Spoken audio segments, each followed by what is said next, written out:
Wanneer jy kyk na 'n getal, so sê nou maar daardie of daardie, dan herken ons daardie simbool as 2 of 5. As jy die getalle bymekaar sit, so sê nou maar jy sit 'n 3 en 'n 7 en 'n 2, so direk langs mekaar in daardie presiese volgorde, dan is dit nie 3 en 7 en 2 nie, dit is 372. Want nou skop die plekwaardes ook nog in en die getalwaardes. Die 3 is in die honderde kolom en daarom is sy waarde 372. So ons kan getalle wat ons skryf, kan ons baie maklik uitspreek in Afrikaans deur te kyk na die simbool, of ons kyk na die plekwaardes, ons kyk na die getalwaardes, en ons kan tussen Afrikaans en wiskunde kan ons maklik skakel tussen daardie twee weergawe van dieselfde getal.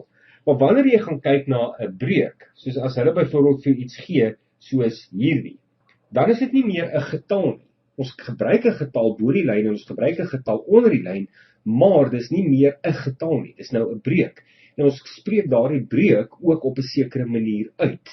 In hierdie geval sal ons praat daarvan as 8 negendes, wanneer ons dit in Afrikaans gebruik. So jy gaan nie in 'n sin praat van ek het byvoorbeeld my koek of die stuk van die koek wat oorgebly het is nou 8 op 9 nie. Jy gaan sê die stuk van die koek wat oorgebly het is 8 negendes.